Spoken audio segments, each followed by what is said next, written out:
All right, guys, so we are going to start our video on tissues, so the tissue chapter, and this is going to be a very long chapter with a lot of information. There's a lot of types of tissues that you need to know, so let's go ahead and get started. All right, so we're going to start off kind of like we usually do with some overview information on tissues, and then we will dive right into the different types of tissues. And what to look for with them and what their characteristics are and where you can find them. Okay, so there are 4 major types of tissues in the human body. All right, so let's talk about each of those, and then when we go through this chapter, we'll talk about each one specifically and the specific types within that category. So these are our 4 big major categories of tissues that we're going to start out with. All right, so the first type is called an epithelial tissue. And so epithelial tissues are going to cover surfaces. All right, so any exposed surface is going to have epithelial tissue on it. Epithelial tissue makes up your skin, right, inside of your mouth. Anything that's exposed basically to the air would have epithelial tissue. All right, so even in your internal organs, right, like your esophagus and your stomach and your intestines, the inside of those would also be lined with epithelial tissues. All right, so that's our first category. And then we have connective tissues. And so this is kind of hard to sum up in one, definition, but they are found always under epithelial tissues. Okay, and so this is a big category of tissues. It also includes blood, right, is an epithelial tissue. Bone is an epithelial tissue. Cartilage is an epithelial tissue. So this is probably the biggest category of tissues that we'll talk about with the most variety of different types. And so there are connective tissues directly underneath epithelium. And so, underneath your skin, you have some fatty tissue. That's also a connective tissue. And so we'll talk about each of those types later, okay? We'll just say varied functions. All right? Because it's a very diverse group of tissues. Okay, and then we have muscular tissues. So these would be different types of muscle. Their function would be for movement. And so there's 3 different types of muscle that we'll talk about.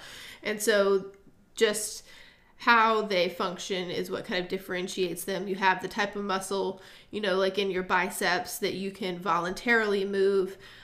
You have a different type of muscle in your heart. All right, and you have a different type of muscle in your internal organs that you don't voluntarily control. And so we'll talk about those as well. And then we have nervous tissue.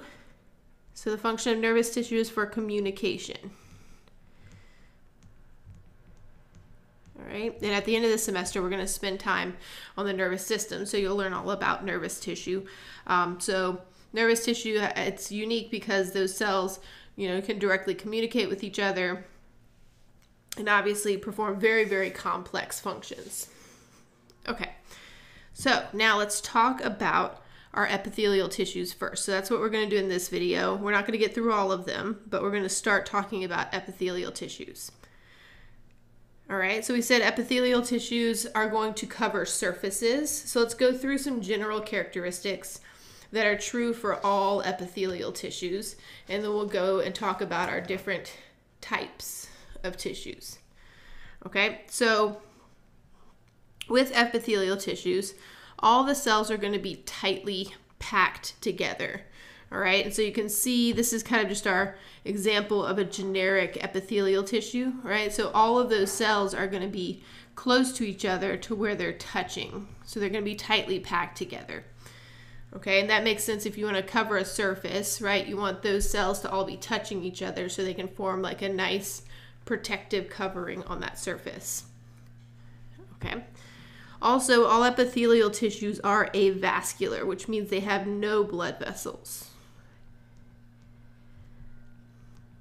Okay, So epithelial tissues have no blood vessels, and so then they still need nourishment, right, even though they don't have blood vessels. And that's where that connective tissue that I mentioned is always underneath epithelial tissues, right? That connective tissue that would be down here would be full of blood vessels, and so that connective tissue would supply nutrients to those epithelial cells.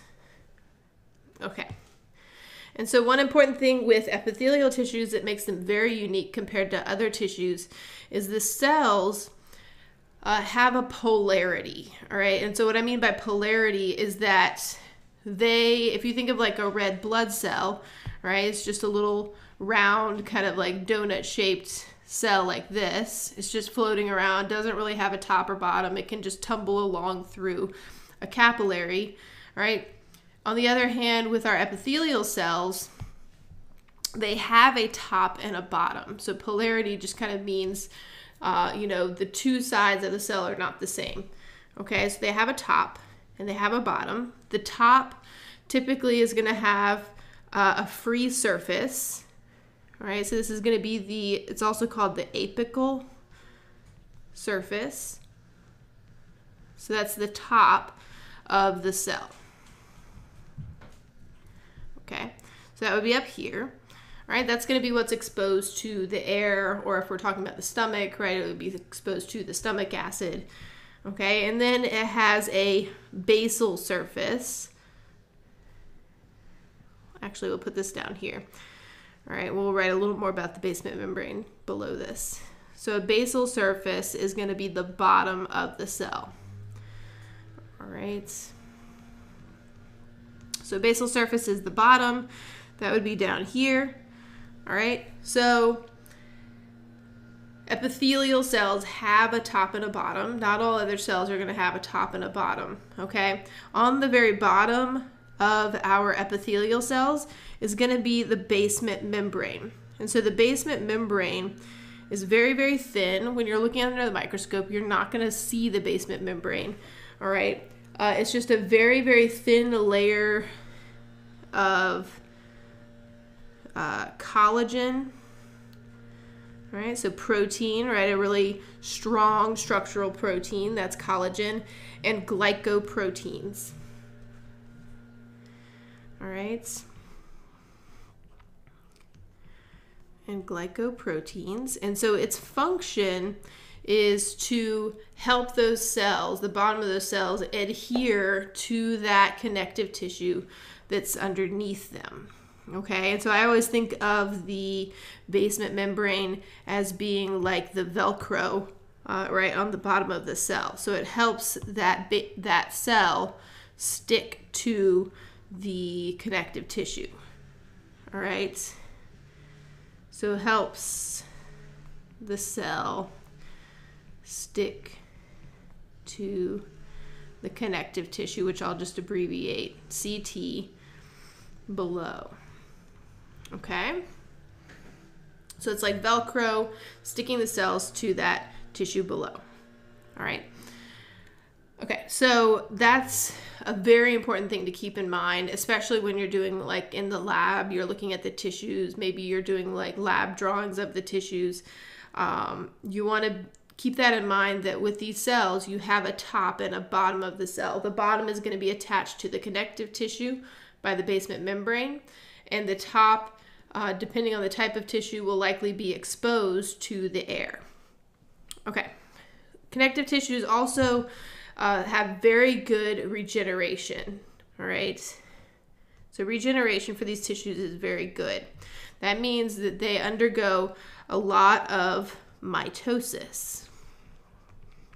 All right, so these cells would replace themselves very quickly, which if you think of like the skin being epithelial tissue, that would be a really good thing, right? If you get a wound on your skin, you want those cells to divide and replace themselves pretty quickly to help heal that damage. Okay, and then lastly, epithelial tissues typically do have a nerve supply. All right, and so they're going to be able to detect pain, pressure, that kind of thing. Okay, this would be for sensation. Okay, So before we get into the types of epithelial tissues, let's talk about the different cells we're going to see, because those cells are named based on their shape. All right, and so there are three different shapes of epithelial cells. Okay, so we have our kind of flat, squished epithelial cell, our kind of like square looking epithelial cell, and our really tall epithelial cell. Okay, so let's go through these shapes. So the flat ones, they're called squamous. All right, so flat epithelial cells are called squamous cells. Okay, so they're very flat, they're very thin. Okay, and so if you just, put one layer of these squamous cells and that's your epithelial tissue, that would provide a very thin barrier. And so you'd see that in places like the lungs, where you need a very thin barrier so oxygen, right, and carbon dioxide can pass through easily. You don't want a thick barrier, that would make it really hard. Okay, so squamous. And we'll also see that you can stack these squamous cells on top of each other, all right, in many, many layers, and that actually would provide a really, really strong protection. So like your skin is made up of many layers of this squamous cell. Okay, so that's our first type. So they're very thin and they're very flat. Okay, and when you're looking at these, one thing I like to think about when I'm looking on the microscope to help me identify them, I always look at the nucleus. Okay, and so with a squamous cell, they're almost like a fried egg. All right, so if you're looking down from the top on the squamous cell, it would kind of look, like this with the nucleus in the middle, all right, like a fried egg. And then if you're looking at it from the side, like we are here, all right, you have this very thin cytoplasm on either side and this kind of bulge in the middle that is the nucleus, kind of like the yolk on the egg. Okay, so that's squamous. And so if you look at the nucleus for each of these cells, that's a really good way to identify it. So squamous, the nucleus is really flat. With our next type, our square one, it's almost perfectly round. And then with our tall one, it's going to be kind of elongated and stretched out. So that's another way to tell them apart when you're looking at the tissues. Okay, so we have our squamous. Our next size, our square one, is called cuboidal, right? Because it's cube shaped. Okay, so we're going to see cuboidal a lot of times in ducts. That's where you find them most often. So they form these kind of like tubes. All right, so let me see if I can draw you a little duct here. So if we draw this and this, okay, and so if you divided this up, right, into some little cells, so if we took a tube and kind of cut it in a cross section, right, all of these cells along here, and we're going to actually look at a picture of this in a minute, these would all be cuboidal cells. Okay, so this would be a duct. And that's the most common place you'll find these types of cells. All right, square shaped with a nice perfectly round nucleus. And then we have our tall cells, which have a great name. They're called columnar, right, because they're column shaped. They're columnar cells. Okay, and so they're very tall.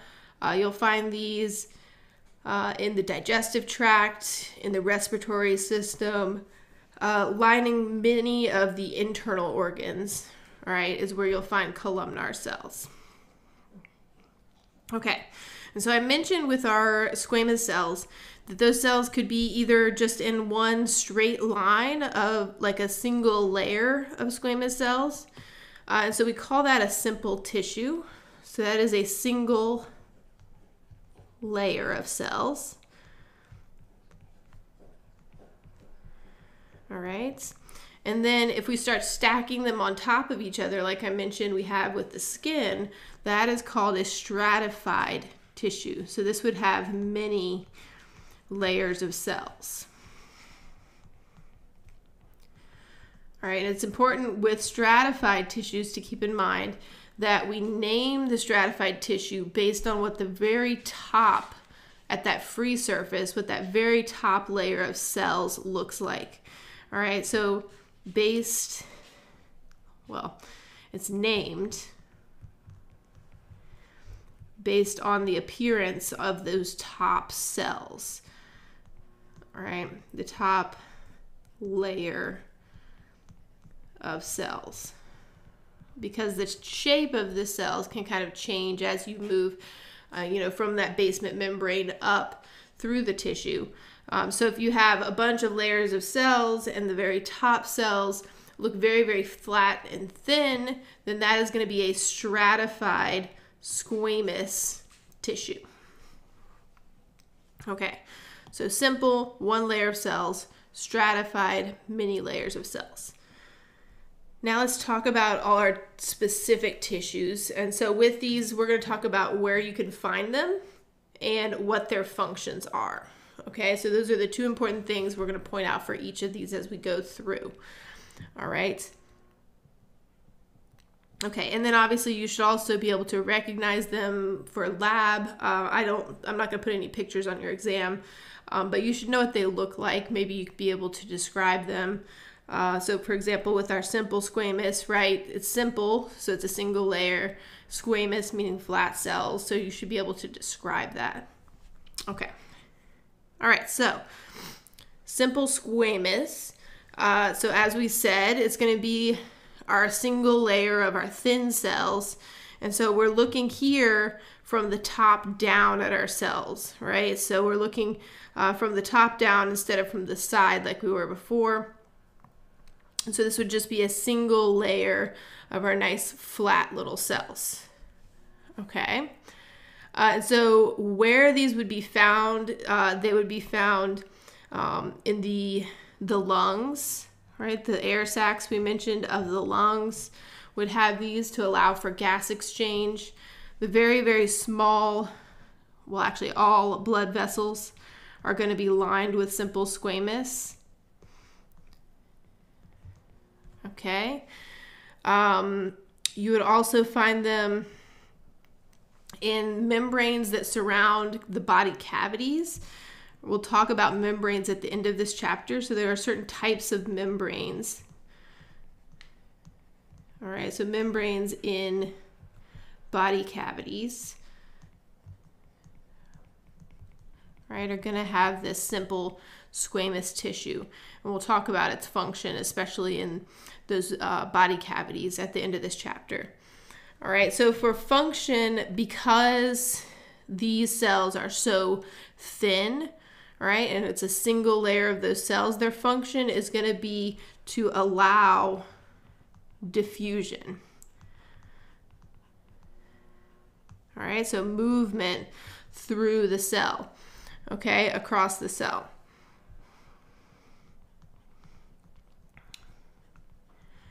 Right, and that's why in the lungs it would allow diffusion of that oxygen and the carbon dioxide. In blood vessels it would be similar, oxygen, carbon dioxide, as well as different nutrients that need to go from the blood to the tissues would diffuse through those cells. Okay. All right, so there's a couple terms that refer to simple squamous cells in certain locations. All right, and so if you have simple squamous cells in a blood vessel, that is called endothelium, so lining the inside of a blood vessel. All right, so simple squamous in a blood vessel. So all blood vessels are lined on the inside with simple squamous. They provide this like nice smooth surface on the inside of the blood vessels. Okay, and so that is called endothelium. And then we have mesothelium, is the simple squamous in those membranes I mentioned. Okay, so that's mesothelium. And again, we'll talk about those membranes at the end of this chapter. All right. Okay, so that's our simple squamous tissue. Again, it's simple, so it's one layer. Squamous, these cells are very thin and flat, which means they would function really well for allowing diffusion of different molecules and substances through them. Okay. Now, simple cuboidal is going to be our next one. So simple cuboidal, right, it's going to be a single layer of our little cube-shaped cells. Right, and so this is that duct I was talking about. So when I drew the duct, we took like a cross section straight through the duct like this. And this one, they're kind of cutting out like a panel on the side so we can see it. All right, and so this is just a single layer of those nice cube-shaped cells, right? This one looks nice and square. And remember, you can tell because that nucleus, and even in this picture from the microscope, is so perfectly round, right? It's not squished, it's not elongated, it's nice and perfectly round. Okay, so this is our simple cuboidal cell, so that's how to recognize them. All right, and so then where they're found, we said they're found in ducts. All right, those are like little tubes to carry anything from like saliva, any sort of secretion, right? In your kidney, you have a lot of ducts. Any kind of gland is going to have a duct that leads to the surface wherever that gland is secreting what it's making. Okay, so ducts, and they're going to be attached to glands.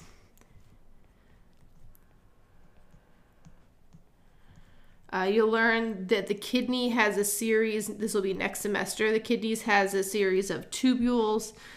Those are all going to be made of simple cuboidal. All right, so kidney tubules. Okay.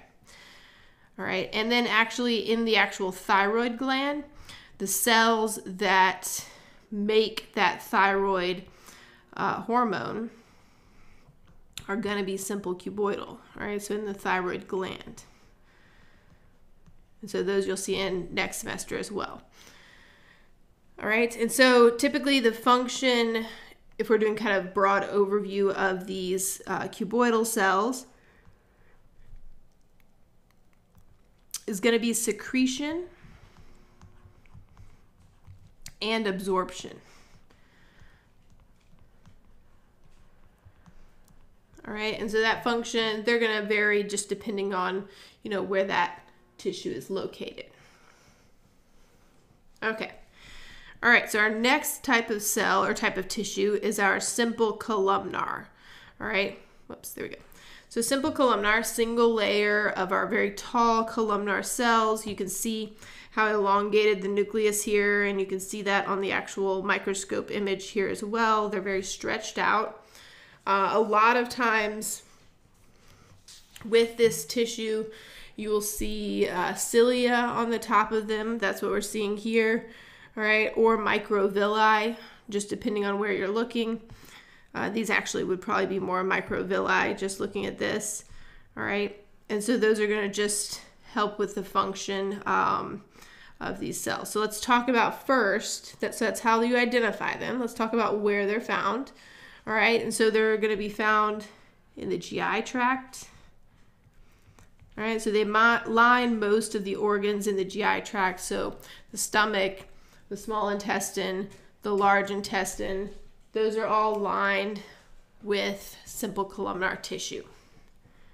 Okay, so they're found throughout the GI tract. They are also found in some of the larger ducts, right? So the larger the diameter of the duct gets, the more columnar and shaped the cells will be, right? So large ducts would have columnar. And then you also find them in the fallopian tubes, right? So that's the female reproductive system. All right, so the fallopian tube are gonna have those columnar cells, okay? And so their function, again, similar to our cuboidal cells, is going to be secretion, and absorption.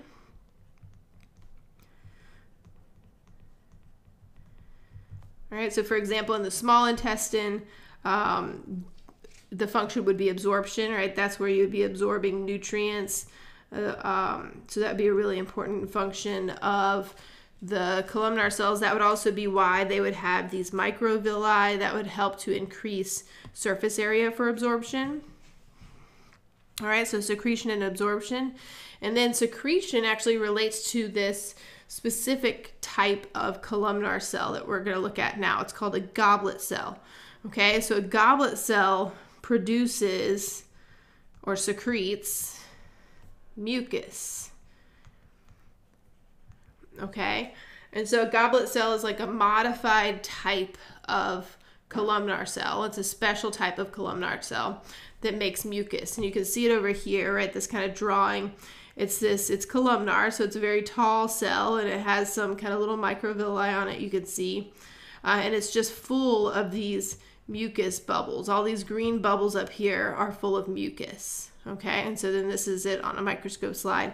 Typically, when you're looking at the microscope slide, it's not going to be stained this, pretty colors. Usually you're going to see it more like this, right? Those goblet cells are going to be kind of these white cells because that mucus is very hydrophobic, and so it doesn't stain well with the mostly water-based dyes that we use on our tissues. Okay, so they'll just look white, and usually you'll kind of see the nucleus, but they'll mostly look white where that mucus is. Okay, so goblet cells produce mucus. They're considered a gland, so they're one of the few in the human body single cell glands. All right, so this is a single celled gland, and it makes mucus. And so you'll see them just kind of embedded throughout the columnar tissues. Okay, so kind of just stuck in there. Certain organs will have more goblet cells than others. All right, but you'll usually see them with columnar. Okay, so those are all of our simple tissues. So simple squamous, cuboidal, and columnar. So now we're going to start to go to the more kind of complicated stratified tissues. All right, so stratified squamous. So here we have multiple layers of cells. Okay, and remember they're named based on the top layer of cells. So with these cells, that top layer, they're very, very flat cells. So this is going to be stratified squamous. You can see down towards the bottom, these actually look a little more cuboidal, right? But we always name it based on the top cells. So these top cells, you can see these nuclei here. They're very, very flat. So those are squamous cells. All right. Whoops. Okay. So where stratified squamous is located is any area that needs extra protection. Okay, so this would be our skin is definitely going to have stratified squamous. Inside of our mouth is going to have stratified squamous. All right, the inside of our nostrils would have stratified squamous. Our esophagus, right? Because if you've eaten like maybe a tortilla chip or something that you didn't chew quite well enough and it kind of scratches as it goes down, that esophagus definitely needs a little bit of extra protection. And so it's going to have stratified squamous tissue. So also the vagina and the rectum both contain stratified squamous tissue. And so think of anywhere that's kind of really exposed pretty close to the outside of the body is going to have stratified squamous tissue on it, okay, because it could be subject to abrasions and that kind of thing. So that stratified squamous gives it that extra protection, which is going to be its function. So its function is for protection. All right. Okay. So the many layers of cells provide a lot of protection. Remember, this is an avascular tissue. So the bottom here, this would be where our basement membrane would be located. So you have this entire thick layer of cells where there's no blood supply.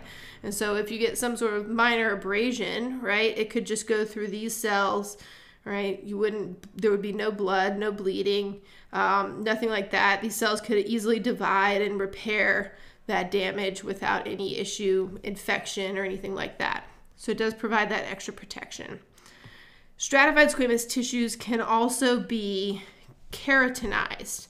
And so with a keratinized stratified squamous tissue, the free surface, the cells on the top, all right, so the top cells, and I'm putting that in quotation marks because they're really just dead. They're dead cells. They're not alive anymore. So they're not really even cells anymore. So the top cells are filled with keratin. All right, and this adds even more protection and also a certain degree of waterproofing to the top of that tissue. And so this is what we have on our skin in particular is that keratinized layer, right, on top of the tissue. So if we had that on here, you would have another layer of tissues on top that wouldn't have nuclei, right? They would be dead, no nuclei. A lot of times you'd see them kind of like releasing and letting go. They wouldn't really be attached because you shed those dead cells pretty frequently. But it adds a lot of useful extra protection. So keratinized, dead keratinized cells. Okay. Good. All right. So the last two we'll talk about now, because this is kind of transitional. We're moving into kind of a different category of epithelial cells. We'll talk about these two stratified tissues and then stop there for this video. So there are stratified cuboidal tissues and stratified columnar tissues. They are extremely uncommon, right? So this would mean that the top cells of that stratified tissue look either cube-shaped, right, cuboidal, or columnar shaped. And so mostly we see these tissues in certain glands, okay? So these are typically found in glands. They're very uncommon. So for example, sweat glands, right? This would be one example. Would be that stratified cuboidal tissue. Okay, and then you could find, that would be our stratified cuboidal, and then salivary glands would be an example of the stratified columnar.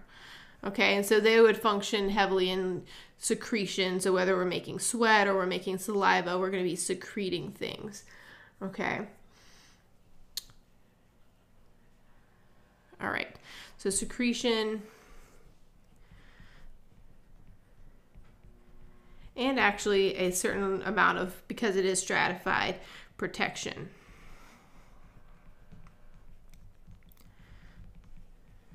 Okay. All right, so that's it for this video. So then in the next one, we'll finish up. We've got two more tissues left for our epithelial tissues, and then we'll move on to connective tissues. All right, so we'll leave it there for this video and pick up on transitional tissue in the next video.